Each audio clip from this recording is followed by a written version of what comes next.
Pemilihan umum pemilu tahun 2024 memperlihatkan grafik baik dan terjadi peningkatan dibanding tahun-tahun sebelumnya. Data Badan Kesatuan Bangsa dan Politik Kesbangpol Provinsi Kaltim memaparkan ada kenaikan. Pemerintah pusat melalui Kementerian Dalam Negeri Kemendagri menargetkan angka partisipasi pemilih di angka 77,5%.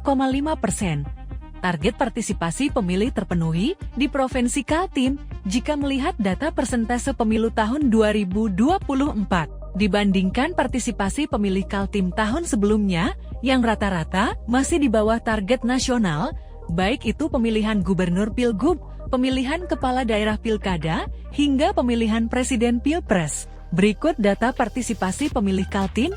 Pilgub Kaltim tahun 2013, 56%.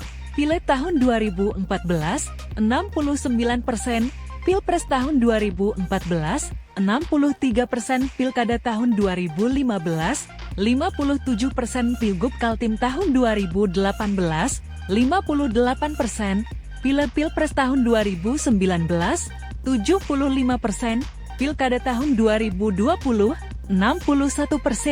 Kenaikan partisipasi pemilih di pemilu tahun 2024, Pilpres 79,82%, Pileg DPR dan DPD RI 79,18%,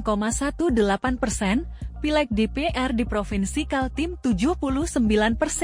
Kepala Badan Kesbangpol Kaltim, Sufian Agus mengatakan, partisipasi pemilih juga menjadi tanggung jawab partai politik parpol dengan menggiatkan sosialisasi dan edukasi kepada masyarakat tentang pentingnya menggunakan hak suara. Angka-angka tersebut menjadi tolok ukur untuk meningkatkan partisipasi dalam Pilkada tahun 2024, ujarnya, Selasa 9 Juli 2024. Tentunya, ia berharap Pilkada serentak 2024 di Kaltim kompetitif dan tidak ada lagi pasangan calon paslon tunggal, atau melawan kota kosong, akan mempengaruhi tingkat partisipasi pemilih di wilayah yang ada di kabupaten kota di Kaltim. Kehadiran paslon tunggal pada pilkada cenderung menurunkan antusiasme masyarakat untuk berpartisipasi dalam pemungutan suara. Tegas Agus, ia membeberkan pilkada serentak tahun 2020 lalu, di mana tingkat partisipasi pemilih di Kaltim berada di angka 60%, di mana masih di bawah target nasional saat itu, yang seharusnya 77%. Data partisipasi pilkada serentak tahun 2020 menunjukkan bahwa kontestasi politik yang kurang kompetitif, seperti yang terjadi di Kabupaten Kutai Kartanegara dan Kota Balikpapan dalam pilkada lalu. Calon tunggal melawan kota kosong berdampak pada rendahnya partisipasi pemilih. Kota Balikpapan dengan angka partisipasi 60,13% dari 443.243 DPT, kemudian Kutai Kartanegara 57% dari 488.055 DPT. Pilkada sebelumnya pada dua daerah tersebut hanya menampilkan paslon tunggal.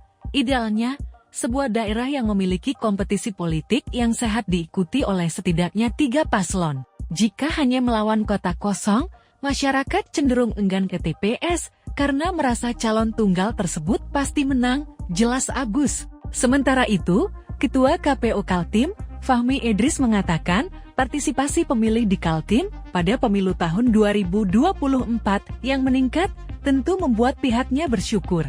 Sebagai penyelenggara, peningkatan yang terlihat dari tentunya, ia berharap Pilkada serentak 2024 di Kaltim kompetitif dan tidak ada lagi pasangan calon paslon tunggal, atau melawan kota kosong, akan mempengaruhi tingkat. Ia menekankan pentingnya peran semua pihak, bukan hanya KPU dan Bawaslu, dalam mensosialisasikan pentingnya hak suara, serta keterlibatan dalam proses demokrasi. Penyebaran informasi menjadi fokus utama KPU, guna kesuksesan pilkada serentak di Kaltim. Kami tidak bisa sendiri, perlu dukungan semua pihak, kata Fahmi. KPU optimistis partisipasi pemilih pilkada Kaltim pada November tahun 2024, meningkat menyusul dukungan masif dari seluruh elemen masyarakat. Sosialisasi pemilu serentak bukan hanya tanggung jawab KPU atau penyelenggara, tapi melibatkan semua elemen terkait, termasuk akademisi, media, dan masyarakat, Makin banyak informasi yang disampaikan, semakin banyak pilihan yang dimiliki oleh pemilih, ujarnya. Upaya lain melakukan penguatan badan ad hoc, mulai dari PPK hingga PPS, beberapa kegiatan yang akan dikerjasamakan dengan media, termasuk melalui iklan layanan masyarakat. Sinergi dengan media dan penyelenggara menjadi prioritas agar informasi terkait kepemiluan, tahapan, syarat pemilih, dan proses menjadi calon dapat lebih dipahami oleh masyarakat. KPU Kaltim saat ini merancang evaluasi pemilu sebelumnya untuk mempersiapkan Pilkada tahun 2024. Selain itu, kami juga akan membahas rancangan badan ad hoc untuk Pilgub dan Pilwali atau Pilbub, jelasnya. Download Tribun X sekarang, menghadirkan lokal menjadi Indonesia.